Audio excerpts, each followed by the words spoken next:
Let's get started. Happy Friday, everyone. This morning in Shanghai, the Secretary General addressed the opening ceremony of the World Artificial Intelligence Conference. He said that artificial intelligence can be humanity's greatest opportunity in the 21st century, and it could also become one of its greatest risks. The Secretary General underscored that the technology that will shape the future of humanity must be shaped by all humanity, and it cannot be governed by a handful of countries or a handful of companies. He pointed out that few areas hold greater promise for our common future than the application of AI to sustainable development. But it won't happen if the historical injustices of the past are repeated in the technologies of the future. Also in the morning, the Secretary General toured an exhibition of China's Mazu meteorological AI early warning system. In the afternoon, he attended the World Artificial Intelligence Conference Meteorological Forum. In his remarks, he noted that the forum shows one of the clearest ways AI can serve humanity, by helping save lives.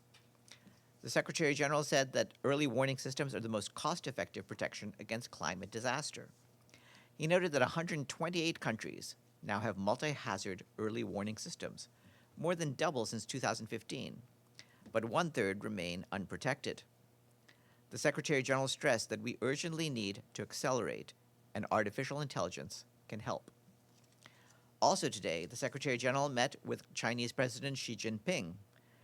The Secretary General thanked President Xi for China's consistent support for multilateralism and the United Nations and its activities, including peacekeeping.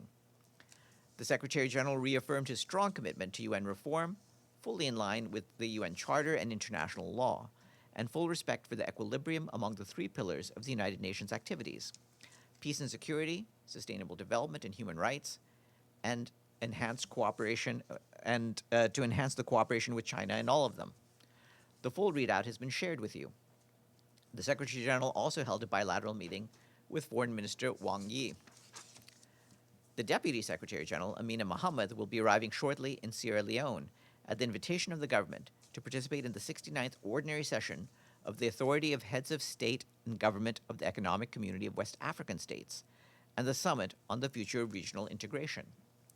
The Deputy Secretary General will address the summit and participate in discussions on the economic, development, and security priorities of the region. She will reaffirm the United Nations' strong partnership with ECOWAS and its support for regional efforts to strengthen peace and security, economic cooperation, and regional integration, while accelerating progress towards the Sustainable Development Goals. While in Sierra Leone, the Deputy Secretary General will hold bilateral meetings with leaders attending the summit and other senior officials. She will return to New York on Monday. The Undersecretary General for Humanitarian Affairs, Tom Fletcher, is wrapping up a visit to Pakistan today, which was focused on climate risk, disaster preparedness, and resilience. Today, he visited Hassanabad Nala, a flood-affected village near the Shisper Glacier in Gilgit-Baltistan, where he met residents and saw projects helping communities prepare for recurring climate-related hazards. He also visited the Hunza Solar Project, highlighting the opportunity to build resilience through clean energy. Throughout his visit, Mr. Fletcher stressed that Pakistan is on the front line of the climate crisis, while also demonstrating practical approaches from which other climate-vulnerable countries can learn. He called for stronger international support to help countries prepare for and respond to disasters. From Lebanon, the Office for the Coordination of Humanitarian Affairs reports that people continue to return to their communities, but the pace has slowed in recent days due to ongoing hostilities. Though the intensity of these hostilities has decreased, the situation continues to affect civilians and hamper recovery efforts. More than 741,000 people have returned to their areas of origin since the escalation of hostilities in early March. However, more than 412,000 people remain displaced across the country, including some 30,000 people still living in collective shelters. OCHA warns that humanitarian needs remain high. Many displaced and returning families continue to face financial pressures as they cope with damaged homes, rental costs, transport expenses, utility bills, and lost livelihoods. The UN and our humanitarian partners are working to support communities in need wherever possible. Since the escalation of hostilities, nearly 840,000 people have received emergency cash assistance at least once. OCHA continues to call for the protection of civilians and for sustained humanitarian support to meet the needs of those still affected by the conflict. As of today, less than 45% of funding needed for the flash appeal has been secured. That's less than $285 million of the $640 million required. Turning to the occupied Palestinian territory, OCHA reports that the UN and our humanitarian partners continue to support displaced families across the Gaza Strip. Our humanitarian partners are currently delivering, by truck, more than 17,000 cubic meters of drinking water each day through 2,460 distribution points. This is, however, 15 to 20% less than in June, and that is mainly due to funding shortages. This reduction comes as needs are highest during the summer, and the risk of water shortages is greatest. Our humanitarian partners are also distributing more than 4,600 cubic meters of domestic water each day for washing, cleaning, and other household needs. Partners are working on addressing gaps to prevent further reductions in access to safe water. Partners report that about 80% of all solid waste generated is being collected. The remaining 20% continue to pose public health risks. In Gaza City, about 75% of the waste accumulated at the Firas Market temporary dump site has been removed and transferred to a new site in the Netzarim corridor area. The new site is being developed as a temporary disposal area. Humanitarian partners working to mitigate pest infestations have reached 80% of the 3,500 identified hotspots. The response includes community awareness raising, insect control spraying, and rodent control measures. Partners have also recently brought pest control materials into Gaza. In the West Bank, OCHA reports that on the 9th of July, 12 Palestinians, 4 of them children, were displaced from the Jabal al-Aqra Bedouin community, west of Jenin, following threats and intimidation by Israeli settlers believed to be from a nearby settlement. The displaced Palestinians were part of a Bedouin community that had been present in the area for more than 70 years.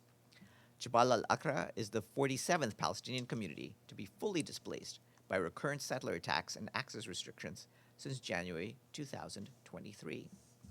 OCHA reiterates that Palestinians across the occupied Palestinian territory must be protected as required by international law, and perpetrators of violations must be held accountable. Turning to the Democratic Republic of the Congo, our colleagues at the Office for the Coordination of Humanitarian Affairs report that escalating violence and insecurity continue to hamper life-saving humanitarian operations in the eastern part of the country.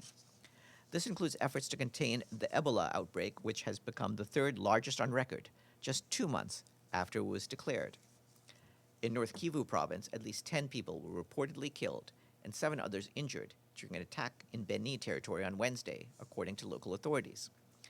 This follows a series of deadly incidents in the area that have reportedly claimed at least 22 lives since Sunday.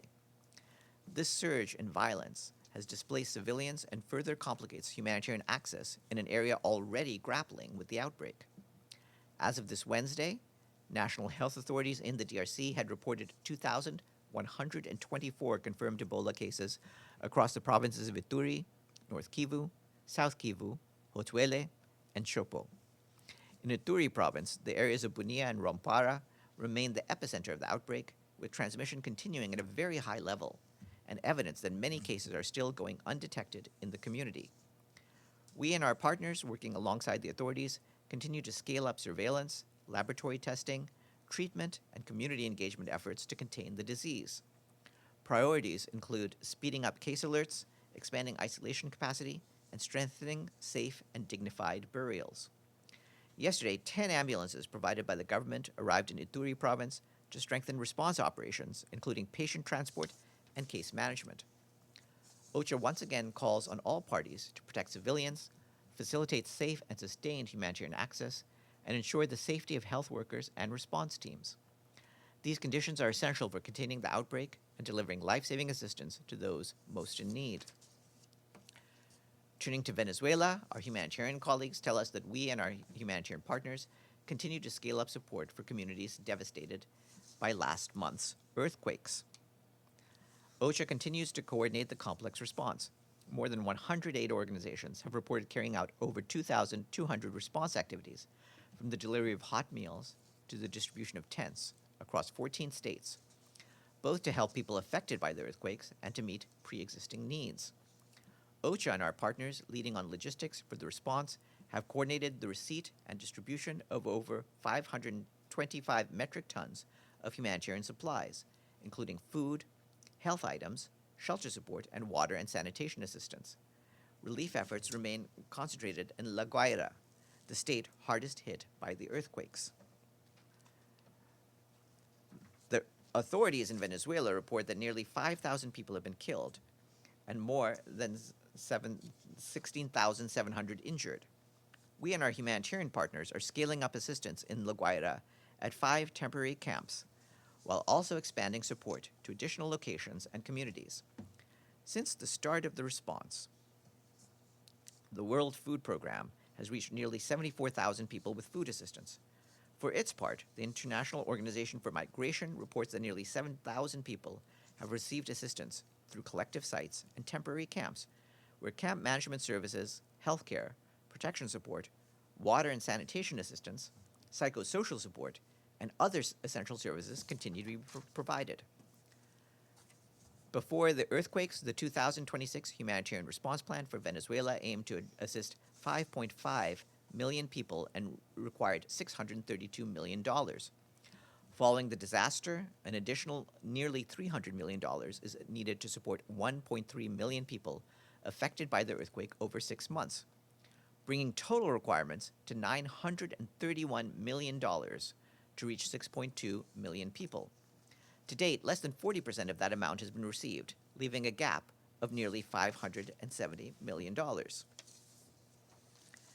And this just in, the Secretary General remains deeply concerned by the continuing military escalation between Iran and the United States of America. He's particularly concerned about attacks on civilian infrastructure in Iran and across the region. Such attacks are unacceptable. He reiterates his firm conviction that there's no military solution to this conflict and calls for stepped-up diplomatic efforts towards a peaceful and durable settlement. Such a settlement should include the full restoration of international navigational rights and freedoms in and around the Strait of Hormuz. Tomorrow is Nelson Mandela International Day. In his message for the day, the Secretary General honors the life and legacy of Nelson Mandela as a towering figure of peace, reconciliation, justice, and human rights. In a world where inequality is becoming entrenched, he urges everyone to take the future into their own hands, to carry forward Mandela's vision of a just, inclusive, equal, and peaceful world. In observance of the day, volunteering activities around New York City have been co-organized by the UN Department for Global Communications, the New York City Mayor's Office for International Affairs, the Office of the President of the UN General Assembly, the Nelson Mandela Foundation, and the Permanent Mission of South Africa to the UN. The United Nations General Assembly will also mark Nelson Mandela International Day with an informal plenary meeting on Monday. And also on Monday, our guest will be Carlos Ruiz-Massieu, the Special Representative of the Secretary General for Haiti and head of the United Nations Integrated Office in Haiti. He will join us here in this room after he's finished briefing the Security Council on the situation in Haiti, and that could come close to 1 o'clock. Okay, that is it from me. Are there any questions? Yes, Linda. Thank you, Farhan. Apropos of what you mentioned, the statement by Secretary General regarding the war between Iran and the U.S. and also the Strait of Hormuz, I was just wondering if you can give us any latest developments in terms of a UN role, whether it be the UN task force, for the Strait of Hormuz or Mr. Arnaud. Well, regarding Mr. Arnaud, he actually briefed the Security Council yesterday. That was on the situation in Lebanon, because he's also the acting head of the office of the special coordinator in Lebanon. So he was here about that. Among his meetings this week, by the way, we did mention that he had also met with the foreign minister of Iran. There's other activities going in amongst our other officials, but there's nothing specific to announce just yet on any of that. And we will inform you of any related travel as matters proceed. And what is the task force? The task force? There's no progress to report on that at this stage. Namo? Thank you, Farhan. Several drone attacks from Iran and groups affiliated with Iran targeted the Kurdistan region of Iraq. Several cities were targeted. Uh,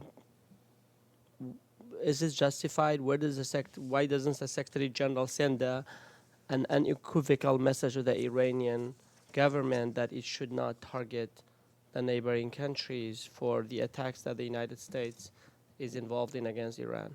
The Secretary General has repeatedly said that Iran should not attack any of the neighboring countries. As you know, he's condemned this in the past. We are concerned by any further escalation that risks expanding tensions in an already volatile region. And of course, we continue to call on all parties to exercise maximum restraint, refrain from actions that could further inflame the situation, and engage in urgent efforts to de-escalate. Yes, please. Yeah, yes. Yes, thank you. President Trump announced that he will be attending the final of the World Cup. Is the Secretary General, will he be here on time to attend? Is there any plan to attend the match, or any plan to meet with President Trump? The Secretary General is in China right now. He'll be back uh, in at headquarters next Tuesday, but until then he has travel. Unfortunately, the Secretary General, like many of us, will have to watch the World Cup on television. Yes, please. Thank you. I'm Mitsuko Kimura from Jiji Press, Japanese news agency. I wanted to ask about the revision of Japan's Imperial House Law, which was decided today. I know that UN Committee on the Elimination of Discrimination Against Women previously urged Japan to change it to allow female emperors, but now it was changed to basically reinforce the male-only succession system. Does the Secretary General have any comments on this from a gender equality perspective? The Secretary General simply encourages all countries to adopt inclusive policies that will empower women in all walks of life and in all forms of employment. Have a good weekend, everyone.